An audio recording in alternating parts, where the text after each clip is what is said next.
como prometido, né, finalmente vamos ter aí, depois que o governo Sarney termina, a primeira eleição direta do Brasil depois do regime militar. Ou seja, a galera estava eufórica, animada pra votar depois de quase 30 anos sem votar, né, gente? E aí, a galera tenta se informar, né? Tenta debater o máximo possível. Todo mundo tá muito animado pra votar, todo mundo quer votar. E a gente tem esse grande entusiasmo aí popular. E aí, a gente tem dezenas de candidaturas, diversas tendências político-ideológicas aí sendo apresentadas no cenário político brasileiro. Gente, chegou num ponto que o Silvio Santos tentou se candidatar, né, para ser presidente do Brasil. O Silvio Santos, o cara do aviãozinho. Olha o aviãozinho, ele mesmo tentou se candidatar para ser presidente. E aí, né, a gente tem as primeiras pesquisas de intenção de voto feitas pelos jornais e tudo mais, de 1989, e duas pessoas estavam na liderança aí pelos votos. A primeira era o Brizola era do PDT, e a gente tinha o Lula, isso mesmo, Luiz Inácio Lula da Silva estava concorrendo já nas eleições de 89, ele estava aí, para com o Brizola. Até então, né, a gente estava vendo o nosso país dar uma guinada para a esquerda, porque tanto o Brizola quanto o Lula eram de partidos muito voltados para a esquerda. E aí a classe média alta previa aí uma mudança política super, ultra, mega radical. Que a gente ia sair de um governo, né, ditatorial para um governo de esquerda. Então as coisas podiam, assim, tá em dois polos completamente diferentes, fora que a gente tinha o fantasma do comunismo, né? Tô até de vermelho. A gente tinha o fantasma aí do comunismo assolando, a galera podia achar que a gente ia virar Venezuela, Cuba ou o que fosse, porque tava dando uma guinada pra esquerda, e não é bem assim. E só que, né, a gente vê surgir aí, como candidato surpresa do PRN, se eu não me engano, que é o Partido Reconstrução Nacional, é o Fernando Collor de Mello. Ele aparece aí e logo, né, as pesquisas apontavam ele como o favorito para as eleições aí de 89.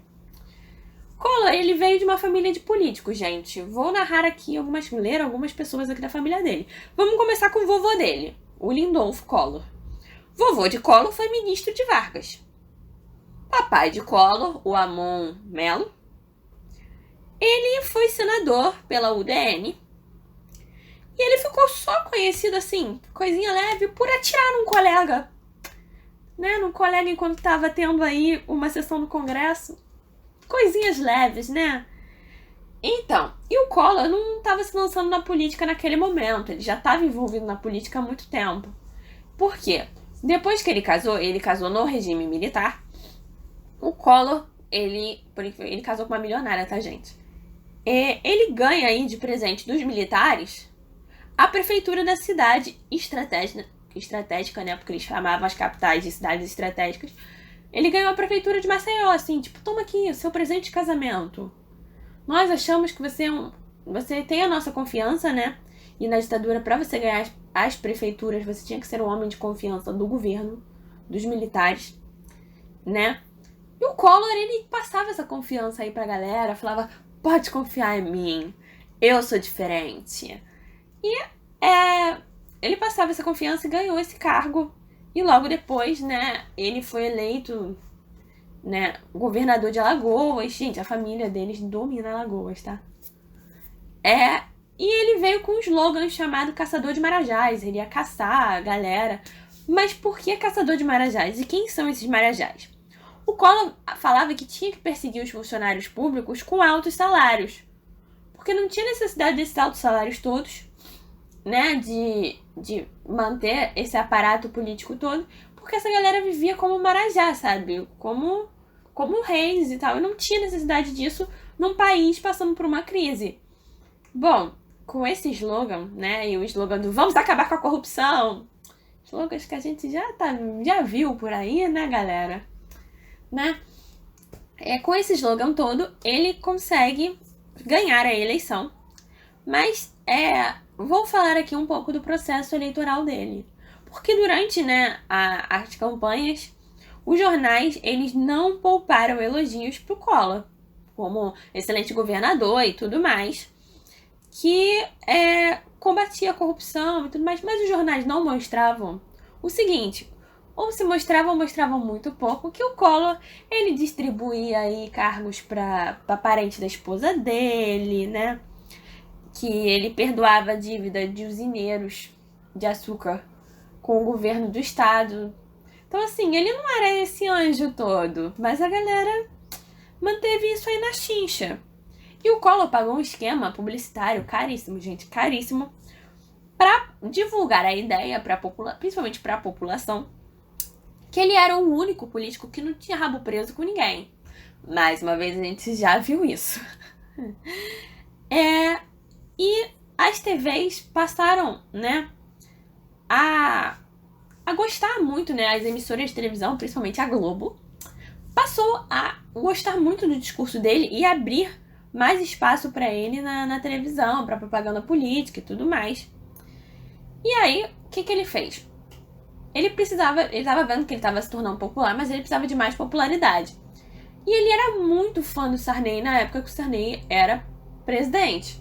Só que ele viu que, para ele ganhar mais popularidade, ele percebia que a população não gostava do Sarney. Então ele deixou de ser sarnezista, sabe? Fanzoca do Sarney. E passou a apontar, a criticar muito os erros do Sarney, o governo do Sarney. E assim ele aumenta aí a popularidade dele. E aí a gente tem as eleições, tudo mais, o processo eleitoral, e ele sai, desponta na frente no primeiro turno. Só que quem é a pessoa que vai concorrer com ele no segundo turno? Isso mesmo, o Lula. E a gente tem aí a disputa clássica entre alguém de classe média alta, super ultra mega educado, e alguém com a experiência de trabalhador. O Collor achou que ia vencer, tipo, do cara nos discursos, dos debates muito fácil, assim. Por ele se achar melhor, mais educado e tudo mais. Só que o que o Lula não tinha de educação, né? Ele tinha de experiência. E aí isso abalou muito o Collor pela vivência que o Lula tinha. E aí o Collor, ele começou a entender que a disputa entre ele e o Lula seria acirradíssima. E ele começou a se utilizar de agressividade e de espalhar boatos, assim, para prejudicar o Lula e para ganhar, né, as eleições. Principalmente ele espalha a questão do comunismo e tudo mais. Até porque o Lula tinha um discurso muito radical com as reformas e tudo mais na época. Só vocês procurarem no YouTube debate Collor-Lula 1989 que vocês vão conseguir ver. Tá super disponível lá. E aí, né, o Collor, ele tem um apoio aí da Rede Globo. E, gente, a gente sabe que a Rede Globo, quando quer ferrar alguém, ela sabe ferrar. Então, o que ela passou a fazer? Ela passou a mostrar os acertos do Collor, as coisas boas do Collor e os erros do Lula. Erros de falar e tudo mais, da própria pronúncia e tal, e erros que manipulariam a população para ela achar o Lula uma má pessoa e achar o Collor uma ótima opção de voto. E aí, o Collor acaba sendo eleito. E uma coisa interessante era que o Collor, durante toda a campanha dele, ele acusava o Lula de querer confiscar aí o dinheiro da caderneta de todo mundo, caderneta poupança brasileira. Só que, sabe qual é a parte engraçada? A primeira coisa que ele fez quando assumiu, né, a presidência do Brasil foi confiscar aí o dinheiro da população, das poupanças e das contas correntes. A pessoa só podia sacar até dado dinheiro. E esse dinheiro aí que foi confiscado seria devolvido, se ele foi eleito em 89, a pessoa só pegaria esse dinheiro, só teria acesso a esse dinheiro novamente em 91, e esse dinheiro seria pago em 12 vezes. Por que ele fez isso? Porque a gente tinha excesso de moeda no nosso mercado, e ele precisava tirar essas moedas do mercado para que pudesse dar uma equilibrada aí na inflação. Ele desenvolveu também um plano econômico chamado Plano Brasil Novo, que ficou mais conhecido como Plano Collor. Ele desenvolveu, quem elaborou esse plano aí foi a ministra Zélia de Castro Melo. Ela foi a ministra da Economia dele. E ela acabou com o cruzado e retornou com o cruzeiro, ou seja, troca a moeda mais uma vez. A gente teve preços congelados, mas assim, a gente estava tinha reajuste de preço de aluguel, de mensalidade escolar e de tarifas elétricas. Elas se reajustavam aí mensalmente. O projeto econômico dele era muito, muito, muito apoiado em políticas liberais. O que isso significa? Ele acreditava que implantar essas reformas liberais era o caminho para o Brasil atingir o mesmo nível de desenvolvimento do primeiro mundo.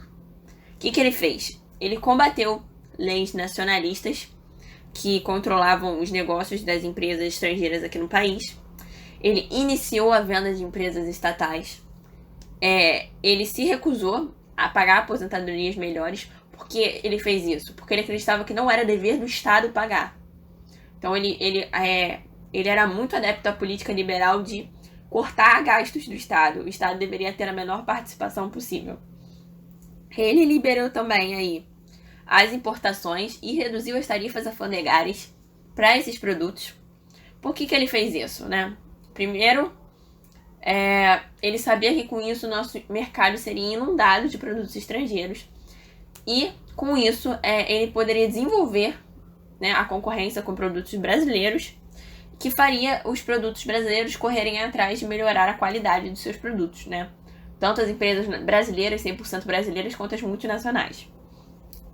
Isso deu certo? Já deixo pra vocês aqui, tá? Que não. Ele passou a vender imóveis, né, e veículos do governo para conseguir mais dinheiro. Ele extinguiu ministérios.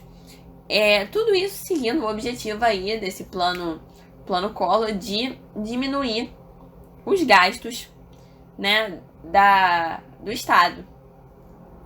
E, por consequência, acabar com a inflação e modernizar a economia brasileira. Então, tinha todos esses objetivos que ele pretendia cumprir com o plano Collor. Essas medidas, obviamente, causaram grande impacto, mas não deram certo. Não deram certo porque, né, os resultados não foram satisfatórios e em menos de 6 meses a gente já tinha o aumento da inflação pela 1000ª vez. E aí o governo foi obrigado a elaborar mais um plano, que é o plano Collor 2. Assim como o plano Collor 1, ele também falhou, né? E aí o Collor, ele termina o seu primeiro ano de governo aí com uma recessão absurda e com o agravamento dos problemas sociais do país. Só que, né, os planos econômicos do Collor, eles falharam principalmente por questão do autoritarismo que ele tinha e pelo intervencionismo exagerado que caracterizava uma violência, né, basicamente, né, na economia brasileira, no sistema econômico brasileiro. E isso foi atrapalhando muito o mandato dele, ele foi ficando muito impopular. Mas não é esse o motivo pelo qual ele sofreu um impeachment, tá, gente? A imagem do Collor já estava muito ruim, mas o golpe final, né, para ele sofrer o impeachment foi a denúncia do irmão dele, do Pedro Collor de Mello. Era o irmão dele, eles não se falavam, e aí o irmão dele deu uma entrevista denunciando o irmão, falando que o irmão tinha um esquema de corrupção com o PC Faria. PC Faria é o Paulo César Farias, que era assessor aí era o braço direito do Collor no governo. E a denúncia mais grave dele foi que o Collor tinha um sistema, né, de corrupção, um esquema de corrupção, que tinha o PC Faria como ponto principal. Ou seja, se as pessoas precisavam de algum favor do governo, queriam que passasse alguma lei, alguma coisa, tinha que mandar o dinheiro por fora, corrupção, né? O dinheiro por fora tinha que depositar na conta do PC Faria, o esquema PC, né? E esse dinheiro depois ia pelo Collor por contas de fachada, por pagamentos de coisas excessivas. Eles fizeram de tudo para lavar dinheiro, era isso. O dinheiro ia para ele em forma de lavar dinheiro, né? E aí, né, pouco tempo depois, o Globo, né, a gente vê aí a virada da Globo, porque o o Collor não ajudou a Globo a manter a ser exclusiva do governo, uma parada dessa. Enfim, Collor não se deu muito bem com a Globo, fez algum B.O. aí que deu um erro com a Globo falou, você acha que vai me ferrar? Eu vou te ferrar primeiro. Que a Globo é assim, né? E o jornal Globo, ele publicou uma denúncia de empresários de transporte público em geral, se queixando que eles tinham que pagar pelo menos $500 mil mensais pro esquema do PC, que é esse esquema aí que o PC recebia dinheiro para conseguir garantir favores, né? Garantir que coisas fossem aprovadas, e eles pagavam isso para aumentar as tarifas de ônibus. Por isso que as tarifas de ônibus e de transporte público em geral aumentavam muito, muito rápido. E aí, o país começou a ficar... A população começou a ficar muito irritada. Eles começaram a exigir uma investigação apurada do que estava acontecendo, porque... Como assim o nosso presidente, que a gente votou, o caçador de marajás, que é contra a corrupção, tá envolvido em esquema de corrupção? E aí abriram uma CPI. O que é uma CPI? É uma comissão parlamentar de inquérito. E o que é essa comissão? É um grupo aí escolhido de deputados e senadores que passa a investigar profundamente essas ligações. No caso, né, a ligação do PC com o Collor. E, gente, pouco tempo depois, a cada dia que passava, confirmava aí essas ligações, confirmava que o cara estava envolvido mesmo em esquemas de corrupções brabos. E aí, a grande pergunta que fica é, como assim, né? Como assim? E por que esses esquemas foram achados tão rápido? Por que a Globo ganhava aí com trocar de lado e entregar a cabeça do Collor para a população? Bom, a Globo apoiou o Collor no primeiro momento porque ela acreditava que assim ela ia conseguir um governo que favorecesse ela. A Globo, a família Marinho, muitos empresários apoiaram o Collor exatamente por isso que acharam que iam se beneficiar com toda essa questão. E quando eles começaram a perceber, eles estavam vendo um governo que estava armando tanto, a ponto de prejudicar eles e os negócios deles. E aí, por isso que eles se viram contra o Collor. Principalmente a Globo. E a Globo, quando se vira contra alguém, né, é complicado. Muito complicado.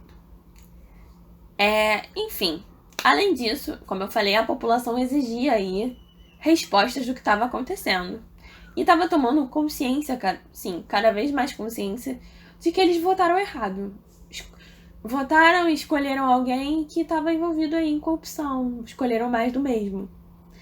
E aí, né, a cereja do bolo foi que o Collor convocou a população a desfilar nas ruas contra os ataques que ele estava sofrendo. Só que a população virou e falou, desfilar na rua pra te apoiar? Não, amor. E a gente tem um movimento aí dos caras pintadas. A gente tem os estudantes de caras pintadas, que são muitas pessoas que vão à rua pedindo aí a deposição do presidente corrupto do poder. E, gente, a luta da população não era uma luta simples, sabe? Não era um simples protesto ali, vamos tirar o presidente, né? Não era uma questão imoralista apenas. Eles queriam passar, né, a ideia de que deveríamos construir no Brasil uma nova ética, sabe? Você é corrupto, você não vai ficar no poder. A gente não quer aceitar você aí. A gente quer alguém que jogue limpo e que faça limpo pelo nosso país, né? Faça as coisas limpas pelo nosso país. A gente quer crescer como país. A gente não quer mais do mesmo. E aí, em 22 de dezembro de 1992, os senadores, eles votam aí o impeachment do Collor. Ou seja, o presidente sofre o impeachment, ele perde seu direito aí de seu mandato presidencial. E ele gente, o primeiro presidente eleito do nosso país, depois do regime militar, e sofre o impeachment. Ele não pode mais governar por questões de corrupção. E, além disso, ele perde aí os direitos políticos dele por 8 anos. Aí você pensa, essa pessoa nunca mais vai dar as caras aqui. Então, ele foi eleito recentemente aí deputado por Alagoas. Então, o cara roubou o nosso país, mas tá aí como deputado. Fica aí a reflexão. E aí quem assume para terminar, né, o mandato desse período presidencial é o Itamar Franco, que era o vice do Collor. E o Itamar, tadinho, ele herda também aí a recessão, a crise política, crise econômica. Ele pega o Brasil pegando fogo. E ele fica, o que eu vou fazer? Gente, o que eu vou fazer? Ele falou, bom, a primeira coisa que eu vou fazer é tentar controlar essa inflação aí, mudar aí alguns ministérios e tentar focar em melhorar esse país economicamente. Bom, o que ele fez? Boa parte, né, dos ministérios eram formados por políticos do PMDB. PMDB, depois, né, que vai ter aquela divisão, vai ter do PSDB também.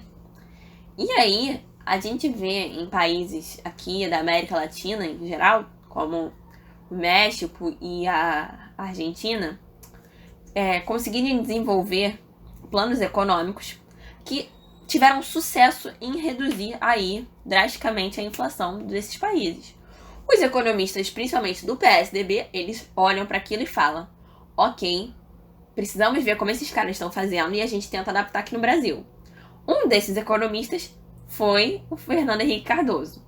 O Fernando Henrique Cardoso era ministro da Economia do governo do Itamar Franco e ajudou a aplicar, né? Ele foi o cabeça em ajudar a aplicar esse plano econômico que ficou conhecido como Plano Real.